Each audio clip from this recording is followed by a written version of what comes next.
Hi. Howdy. I really liked the point that you brought up that victim privilege is more of a thing than white privilege. However, since you deny the existence of white privilege, do you also deny the white racial frame? You'll have to define for me what the white racial frame is. Okay. The white racial frame is Is it like an 8 by 11 or? Like sorry. Explain. It's kind of the lens that our society looks through that sees white as the normative and other races as other.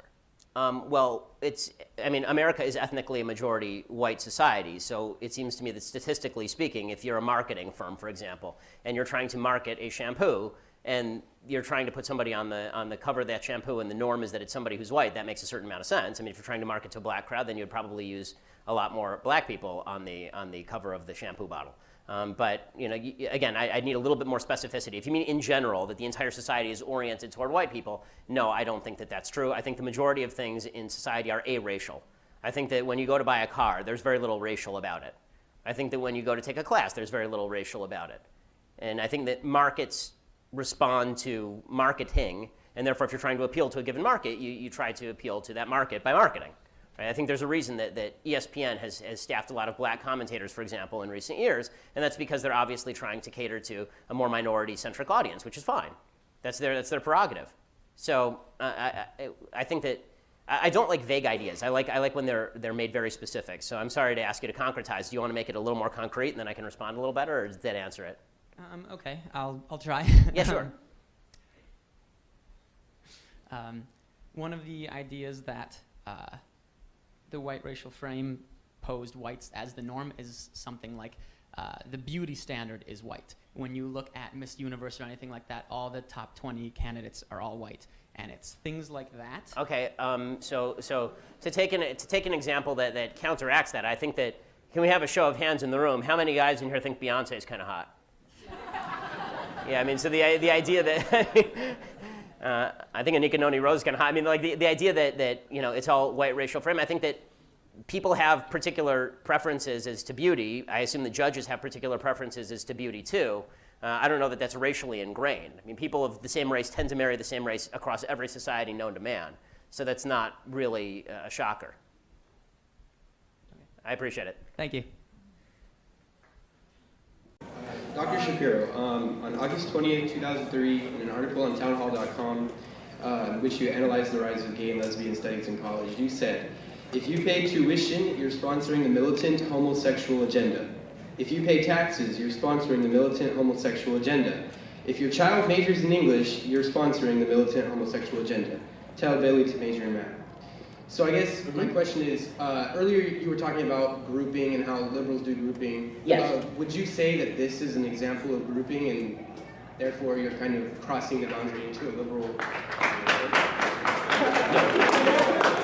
No, and I will explain why. When you use my taxpayer dollars for stuff I don't approve, then it's sponsoring a particular agenda. And it turns out that in the state of California, which now has a law on its books, for example, that suggests that we have to teach gay and lesbian history in schools, that is in fact an agenda. It turns out, see, here's the thing, that one of the things that annoys me is the idea that people are unbiased. Everybody's biased, okay? I'm honest enough to recognize that I'm a conservative. Well, you'll hear from a lot of teachers, in this school and others, you'll hear that they're objective representatives of the truth. That isn't true. Everybody has their bias, everybody has their politics.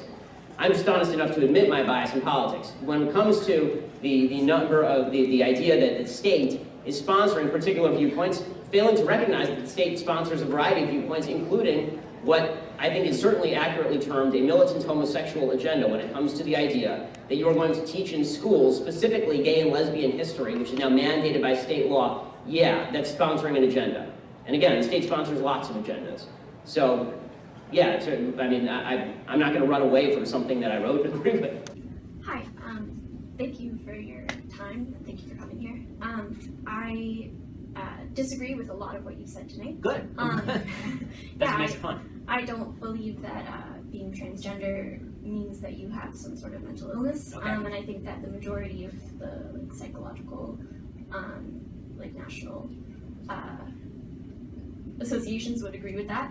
And I think that there's a lot of evidence that institutional racism exists and that it manifests itself in very real and negative and harmful ways. Okay. Okay. But I don't feel any violence or animosity towards you, and I would say that most of the people that I know might wish that you wouldn't spread ideas. They might wish that you wouldn't spread ideas that they find harmful and negative, but they don't feel any direct ill will towards you in any violent way that they would carry out. So I guess what I've been feeling throughout this talk is kind of this vast mischaracterization of the left as some sort of homogenous, violent, oppressive body.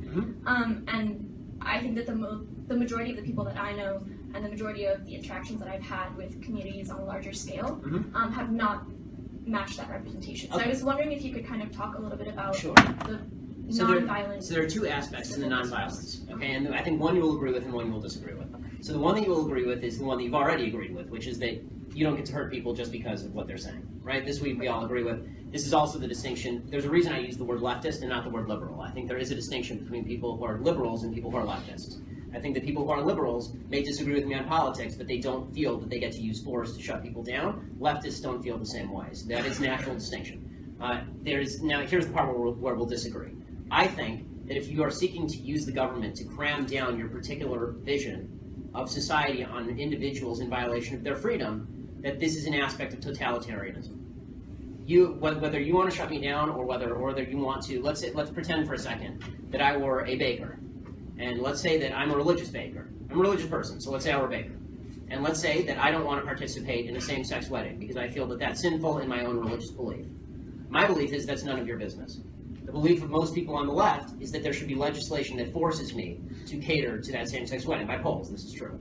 So, now we're getting into dicey territory because now this does implicate violence. It implicates governmentally used violence. So, you can be, I'm happy you're libertarian essentially with regard to my speech. But when it comes to my behavior, you're significantly less libertarian than I am. You can do what you want, I don't care.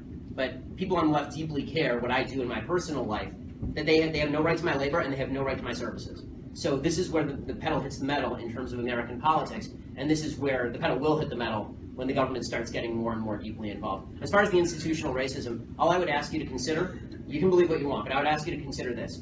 Shouting institutional racism does not actually combat racism. You have to find individual instances, and you have to show me who the racists are so that we can fight them together. I hate racism. I think it's evil. But if you're just going to say institutional racism every time something bad happens, there's no way to fight it. I need a policy that you're proposing, or I need a person who's actually racist so that we can fight it together, or we can determine whether the policy is good. What I find really problematic is the virtue signaling that I see by so many people on the other side, which is, I don't have to give you the racist, I don't have to tell you who he is or what measures I'm proposing. I just say institutional racism, everybody cheers for me because that's an approved point of view, and now we move on with our lives. You haven't helped anybody, you've just made yourself feel better. If you want to have her respond, please. Well, I think that institutional racism in and of itself, first of all, I would say that the majority of the people that do bring up institutional racism do also have solutions as to how to combat it. But I think that invariably involve encroaching on other people's liberty. But yes. Well, I would just say that there is kind of, again, I feel like you're painting a wide and diverse group of people with the same brush and saying that if you can't point to a policy or if you can't point to a person, then you're just wasting everyone's time. And I think that a lot of people are trying to point to policies, and while I think that the idea of pointing to a racist person is fundamentally in contrast with the idea of institutional racism, because institutional racism grapples with implicit bias in the society as a whole, or not like it goes to the machine, but in individuals. Unless you're connecting that to a policy, it's a cop-out. Because now we're ghost hunting again. If you just said to me, we have a problem in American society, income inequality, right, is a problem in Americans. If you just gave me any problem, and I said, well, that's the Bilderbergs' fault, right? That's the fault of the Bilderbergs, right? It's a conspiracy. It's the fault of the Bilderbergs, right? There are all these conspiracy theories about the Bilderberg group. Now, let's say that it's the Bilderbergs' fault, or it's the protocols of the elders of Zion. It's whatever it is. There's some conspiracy out there. You would say to me that's not useful because what are you even talking about? When you say institutional racism, it's too broad. You at least have to name me the institution. Which one is the racist one? which institution is racist? Tell me which, like, so we can fight it seriously. So we can fight it together. Just shouting slogans like institutional racism is not, it's not effective. Shouting white privilege is not effective. I want to be on your side. I do. I want to fight racists. I think I think racism is, I think racist behavior is evil. I want to fight it with you, but I can't fight it if you're not showing me what it is. And we have to decide together if the policies you're proposing will alleviate racism or exacerbate racism. And it turns out, I think, that a lot of the policies proposed by the left, I think institutional racism is a way, is usually a lever for proposing a policy that is actually unpalatable to freedom, and then castigating people on the other side of that policy as being in league with the institutional racism. The policies are good or bad without regard to words like institutional racism, is what I'm saying. Honestly, I'd love to sit down and talk with you for an hour about it because it's a worthwhile conversation, and I think we could actually get somewhere with it. But I think that slogans generally tend not to be particularly effective in getting us to solutions. Okay. Thank you. What's inappropriate about saying that there are been homosexuals that have been persecuted, or that homosexual men and women have contributed positively to... There's nothing negative in saying that homosexuals have been persecuted or that homosexuals have contributed positively, but I don't think the important thing about Leonardo da Vinci is that he liked dudes. I think the important thing about Leonardo da Vinci is his contribution to Western civilization, and I think that has very little to do with where he wanted to put his genitals. So where does it rise to militancy then?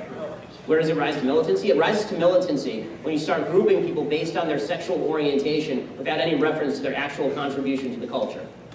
The fact is that the contributions of Leonardo da Vinci had nothing to do with his proclivity for people of the same sex. Just as, Abraham Lincoln's sexual proclivities had nothing to do with his contributions. But we're not talking about, in California, we make mention of a Stonewall, we make mention of Harvey Milk, we make mention of positive people pursuing civil rights. Okay, first of all, again, your definition of civil rights includes, for example, same-sex marriage, which is a very hot-button political topic, still in California. Okay, the idea that that's not an agenda is, of course it's an agenda. I mean, do you acknowledge it's an agenda? Absolutely. So it's certainly an agenda, right? You don't think it's militant, and I do. That's all. Hi. Howdy. Fact number one. Transgender is not a disease. This is not my opinion. This is facts from the World Health Organization and the American Psychology Association. Just like gay people don't have a disease. Fact number two. Rich kids stay rich, poor kids stay poor. It's not true. Out of 1,800 billionaires in the world, 12 of them are black. Where you come from, where you grow up, how much your parents earn, whether your parents were married plays a major role in determining where your is there a life question will mark at end the up. end?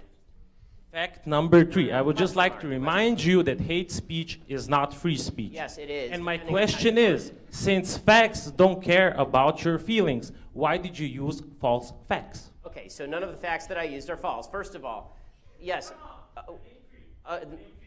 No, okay, first of all, would you like the answer? Okay, so the three facts you mentioned, you talked about transgenderism. First of all, until 5 minutes ago, the DSM specifically defined transgenderism as a disorder. It defined it as gender identity disorder, now calls it gender dysmorphia, which doesn't even make sense. It says that depression is the actual problem, not the actual gender disorder, which again does not explain why the transgender suicide rate is upward of 40%, and the actual suicide rate for the rest of the American population is lower than 3%.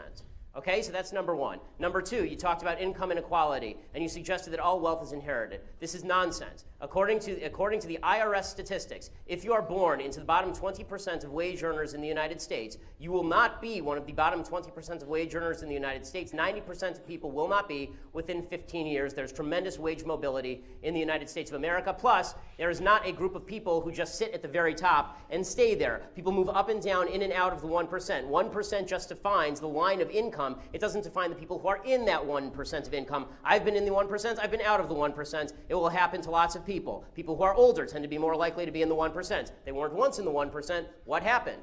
Okay, so that's number two. Number three, you say hate speech is not free speech. It depends how you define hate speech. The only speech that is not free speech is speech that overtly defends or pushes violence. Specifically, speech that is generating violence, right? That's the only type of speech that's not hate speech. If I say things you don't like, that's not hate speech. And if you think that it is hate speech, you're a fascist. End of story.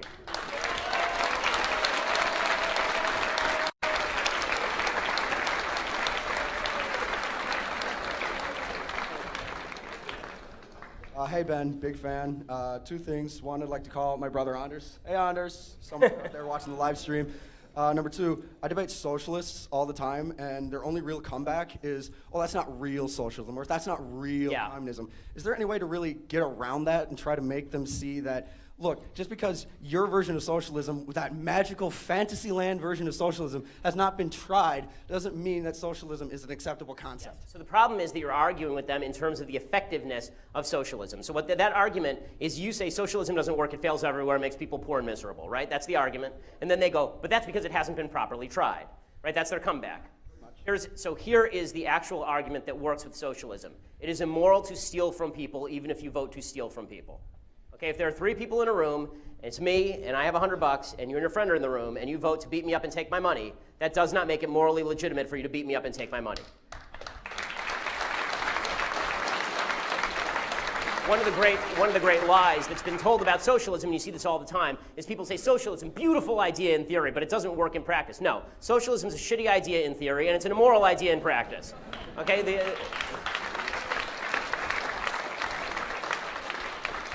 socialism violates at least 3 of the basic 10 commandments for those who still care. It makes government into God. It suggests that you can steal from people if you vote for it. And it says that it is good to be covetous of your neighbor's ass. Right? For Bill Clinton, it has a different meaning. But the problem for conservatives is we never actually argue on a moral level. We're constantly arguing on an effective level, on an efficiency level. And that's a problem because the left always argues on the moral level. In the end, they always say, sure, my ideas don't work, but they're fair. They're fair, right? And so what you have to say, the only way to come back to that from that is to say, no, your ideas are not fair, your ideas are theft. Your ideas are theft. You don't get to steal from other people just because you want their stuff. That's the only way to beat that argument. Do it on the moral level. Otherwise, they can always argue, well, it's not perfect. It's not perfect. Okay, there's no way to come back from that because, again, they're operating in unicorn land with gumdrop rainbows and fairy skies. Thanks. Shapiro, do you agree with the notion that ISIS and Islam are synonymous? No. ISIS and Islam are not synonymous, obviously. But is ISIS Islamic? Sure. Okay, it's asinine to contend that ISIS is not Islamic. Of course it's Islamic. It's just a branch of Islam that is quite radical in scope. Now, I'm also going to mention here that the notion that there is a only tiny minority of Muslims who are in fact radicalized is not true. I mean, if you look at polls around the world, I've done a video on this, you can see on YouTube. I go through the Pew Research polls and evaluate standards based on what percentage of populations in various countries backs terrorism or honor killing of women, what percentage backs prosecution based on Sharia law by the government, right? And it turns out that actually hundreds of millions of people believe in these things. That's not the same thing as being a terrorist, but it does mean that you believe in things that are fundamentally anti-Western. So that's problematic. So is ISIS the sole representative? No, there's no sole representative of any religion. And I'm not really concerned about the idea of, there's some people you'll hear who will get into the violent passages of the Quran, and that's not something that interests me. You can find violent passages of the Bible also, and I'm a Bible-believing Jew. But what matters to me is behavior. What matters to me is how that behavior manifests, particularly in terms of the ideology that you believe. So, is ISIS Islamic? Yes. Is it the only form of Islam? No. Or should we be concerned about radical Islam across the globe? Absolutely. Hi. So you spoke a bit about the the boost and the negation of the SAT scores that black applicants may receive with comparison to Asian people or in comparison to white people. Yeah, I spoke about the Princeton study, correct. And you also spoke about how there is not an equality of outcome in this nation. So with regard to this... No, there is inequality of outcome. Yeah. There's no inequality of opportunity, yes. Yes. In the sense that there's no government obstacles. They're inequality, just to clarify before you finish the question, I promise, I'll let you finish. When I say there's no inequalities of opportunity, I obviously don't mean that we are all equally situated. I will never be an NBA basketball player. It's never going to happen. Although I could probably make the Lakers roster, they're that bad. But go ahead. Given that you contend that there is an equality of opportunity in this nation, do you think it is right for the government to pursue, or for federal cases to say that in some cases policies like affirmative action targeting certain ethnic groups are correct, and doing this, does it acknowledge white privilege, or do we should just leave this sort of policies totally out even though there is inequality of outcome? No. So my answer about affirmative action and government policies that are meant to rectify these inequalities of outcome no, I'm very much opposed to those. If you have two people who have equal SAT scores, and one of them happens to have had a bad childhood with obstacles to overcome, and one happens to have grown up in a very rich household, then that's an actual factor that has to be taken into account. But if somebody gets an SAT score that's 200 points below somebody else, and the only differentiating factor is their race, that's racism. I mean, I remember a few years back, there was a story in the Wall Street Journal about an Asian kid who got like a 1510 on his SATs when it was out of 1600, and he grew up extremely poor, single mother, it was a rough neighborhood, so he had to study in his closet for fear of gunshots and all this stuff, and he applied to Yale, didn't get in, and he didn't get in because he was Asian. If he'd been black, he would have gotten in. I mean, that sort of stuff is just racism pure and simple. I don't understand why Colin Powell's kid is not worse off than that Asian kid was. And we're all differently situated, so let's look at each other as individuals. There's some black people who have it really bad in this country. There's some black people who have it really great in this country. There are a lot of white people who have it really bad in this country. There are more white people on food stamps than black people, by a large margin. There are more white people on welfare than black people by a large margin, which is not to suggest that black people are not on average poorer than white people, because they are. But we're going to be in a much better position to do justice when we stop focusing so much on the perversion that's known as social justice. Social justice stands in direct contravention and opposition to justice. Justice is about you take action, you get what you deserve. Social justice is about you take action, and we may or may not give you what you deserve based on what we think your social group deserves. And that's evil. That really is. I mean, the idea that we're going to not judge the individual, we're instead going to judge what is most apropos for society based on the group to which you belong, and in some cases to which we arbitrarily place you, that's actually evil. Social justice is another word for redistribution of outcome and unfairness. Justice is a word that doesn't need a modifier. Like the word good doesn't need a modifier. Social justice doesn't need a modifier. You add social to it, you're detracting from the original word.